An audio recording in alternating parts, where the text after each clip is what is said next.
دے اور میرے کام کو میرے لیے آسان کر دے اور میری زبان کی گرہ سلجھا دے تاکہ لوگ میری بات سمجھ سکیں، اور میرے لیے میرے اپنے کنبے سے ایک وزیر مقرر کر دے، ہارون جو میرا بھائی ہے اس کے ذریعے سے میرے ہاتھ مضبوط کر دے اور اس کو میرے کام میں شریک کر دے۔ ان کی دعا اللہ تعالی نے قبول فرمائی۔ تو جب حضرت موسیٰ علیہ السلام نبی اور ان کے بھائی حضرت ہارون علیہ السلام ان کے شریک کار بنائے گئے تو بنی اسرائیل نے انہیں اللہ کا رسول تسلیم کر لیا۔ کچھ دن بعد حضرت موسیٰ علیہ السلام اللہ تعالیٰ سے مزید ہدایات حاصل کرنے کے لیے کوہ طور پر گئے اور وہاں 40 دن تک ٹھہرے اور حضرت ہارون کو قوم کی رہنمائی کے لیے چھوڑ گئے۔ لیکن اسی دوران میں ایک شاطر جادوگر سامری نے سونے کا ایک بچڑا بنایا، وہ آواز نکالتا تھا۔ سامری کے ورغلانے سے بنی اسرائیل اس بچڑے کی پوجا کرنے لگے۔ حضرت ہارون علیہ السلام نے بنی اسرائیل کو بہت سمجھایا اور اس مشرکانہ حرکت سے باز رکھنے کی کوشش کی، لیکن ان کی ہر نصیحت بے سود رہی۔ اور جب حضرت موسیٰ علیہ السلام کوہ طور سے واپس آئے اور انہوں نے بنی اسرائیل کی اس مشرکانہ حرکت کو دیکھا تو وہ حضرت ہارون علیہ السلام سے سخت ناراض ہوئے۔ وہ اپنی قوم سے بھی سخت نالاں تھے کہ ان کی غیر موجودگی میں انہوں نے اللہ تعالیٰ کو چھوڑ کر ایک بچڑے کی پوجا شروع کر دی تھی۔ اس وقت وہ اللہ تعالیٰ کے سامنے سخت شرمندہ تھے۔ انہوں نے اللہ تعالیٰ کے حضور معافی کی درخواست کی، جو سورہ الاعراف کی آیت نمبر 151 میں یوں بیان کی گئی ہے: رب اغفر لي ولأخي وأدخلنا في رحمتك وأنت أرحم الراحمين۔ اے میرے رب، مجھے اور میرے بھائی کو معاف کر اور ہمیں اپنی رحمت میں داخل فرما، تو سب سے بڑھ کر رحیم ہے۔ حضرت موسیٰ علیہ السلام کی اس التجا کے بعد اللہ تعالیٰ نے انہیں حکم دیا کہ ان 70 مشرکین کو کوہ طور پر لایا جائے۔ وقت مقررہ پر ایک زبردست زلزلہ آیا اور وہ فنا کر دیے گئے۔ اس عبرت انگیز منظر کو دیکھ کر حضرت موسیٰ علیہ السلام نے اللہ تعالیٰ کے حضور بڑی عاجزی سے مناجات کی، جو سورۃ الاعراف ہی کی آیت نمبر 155 میں یوں بیان کی گئی ہے: رب لو شئت أهلكتهم من قبل وإياي أتهلكنا بما فعل السفهاء منا إن هي إلا فتنتك تضل بها من تشاء وتهدي من تشاء أنت ولينا فاغفر لنا وارحمنا وأنت خير الغافرين۔ اے میرے رب، تو چاہتا تو پہلے ہی ان کو اور مجھے ہلاک کر سکتا تھا۔ کیا تو اس قصور میں جو ہم میں سے چند نادانوں نے کیا تھا ہم سب کو ہلاک کر دے گا؟ یہ تو تیری ڈالی ہوئی ایک آزمائش تھی جس کے ذریعے سے تو جسے چاہتا ہے گمراہی میں رہنے دیتا ہے اور جسے چاہتا ہے ہدایت بخش دیتا ہے۔ ہمارا سرپرست تو تو ہی ہے، ہمیں معاف کر دے اور ہم پر رحم فرما، تو سب سے بڑھ کر معاف کرنے والا ہے۔ جیسا کہ پہلے ذکر کیا گیا، حضرت موسیٰ علیہ السلام نے فرعون کے محل میں پرورش پائی تھی، وہیں وہ اپنی بھرپور جوانی کو پہنچے۔ اسی دور جوانی میں ایک دن جب وہ شہر میں داخل ہوئے تو انہوں نے دیکھا کہ 2 آدمی آپس میں جھگڑا کر رہے ہیں، جن میں سے ایک ان کی قوم کا آدمی تھا اور دوسرا دشمنوں کا۔ ان کی قوم والے نے ان سے مدد کی درخواست کی، پس حضرت موسیٰ علیہ السلام نے مخالف شخص کے ایک گھونسا رسید کیا جو اتنا طاقتور تھا کہ اس کی ضرب سے وہ شخص ہلاک ہو گیا۔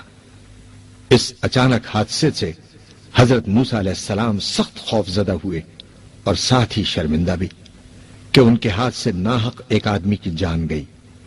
انہوں نے اللہ تعالیٰ کے حضور اپنی اس نادانستہ غلطی کی معافی مانگی۔ سورۃ القصص کی آیت نمبر 16 میں وہ دعا یوں بیان کی گئی ہے: رب انی ظلمت نفسی فاغفر لی فغفر له انہ هو الغفور الرحیم۔ اے میرے رب، میں نے اپنے نفس پر ظلم کر ڈالا، میری مغفرت فرما دے۔ تو اللہ نے انہیں بخش دیا، بے شک وہ بخشنے والا ہے، مہربان ہے۔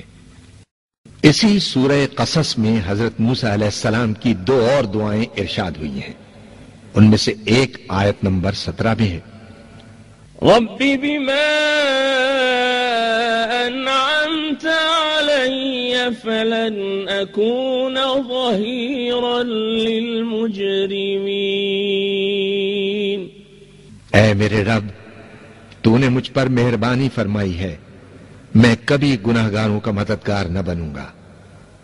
اسی سورہ میں حضرت موسیٰ علیہ السلام کی دوسری دعا آیت نمبر 24 میں یوں بیان کی گئی ہے: رب انی لما انزلت الی من خیر فقیر۔